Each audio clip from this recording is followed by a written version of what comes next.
कभी कभी ज़िंदगी कैसे मोड़ पर ले आती है, कुदरत के फैसले के आगे हमारी नहीं चलती। मैं शाइस्ता परवीन आज जो स्टोरी सुनाने जा रही हूँ, ये स्टोरी मुझे किसी ने अपनी आप बीती सुनाई है। मैं एक रेस्टोरेंट में जॉब करती थी। वो वहाँ पर रोज़ चाय पीने आता था और घंटों बैठा रहता था। मुझे उसका डेली चाय पीने आना बहुत अच्छा लगता था। मुझे उसका नाम तक नहीं पता था, ऐसे लगता जैसे बरसों से जानती हूँ।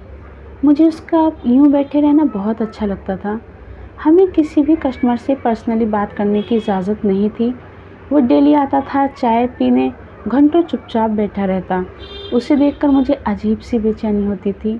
बहुत दिल करता था कि मैं उससे बात करूं, लेकिन मैं मजबूर थी। रेस्टोरेंट जाने के बाद हर रोज़ मुझे उसके आने का इंतज़ार रहता था। अगर वो आने में लेट हो जाता तो मुझे बेचैनी सी होती थी। अभी तक क्यों नहीं आया? मेरा काम में भी दिल नहीं लगता था जब तक वो आ नहीं जाता। फिर एक दिन पूरा दिन गुजर गया, वो रेस्टोरेंट नहीं आया। मैं बहुत परेशान थी। दूसरे दिन जब वो रेस्टोरेंट आया तो मैं ना चाहते हुए भी उसके पास गई और पूछा, सर आप कल नहीं आए थे, आपकी तबीयत तो ठीक है? उसने मुस्कुराते हुए मेरा नाम पूछा। मैंने बता दिया। फिर उसने मुझे मेरे नाम से पुकारते हुए कहा, मैं कल शहर से बाहर गया था। रेस्टोरेंट के मैनेजर ने मुझे उससे बात करते हुए देख लिया था और मुझे वहाँ से हट जाने का इशारा किया। स्टाफ रूम में चली गई थी मैं और छुट्टी लेकर रेस्टोरेंट से बाहर निकल गई। वो बाहर ही खड़ा था, मुझे देखकर मेरे पास आ गया। कहने लगा, अगर आपके मैनेजर को बुरा ना लगे तो मैं आपको आपके घर ड्रॉप कर दूँ? मैंने मुस्कुराते हुए हाँ में सर हिला दिया। मैं उसकी गाड़ी में बैठ गई थी। पूरे रास्ते हमारी बहुत सारी बातें हुई। हमारी काफ़ी जान पहचान हो गई थी। वो मुझे डेली घर ड्रॉप करने लगा था। वो लम्हे बहुत खूबसूरत होते थे जब वो मेरे साथ होता था। उसका साथ पाकर ऐसे लगता था जैसे मुझे अब किसी और चीज़ की तमन्ना नहीं।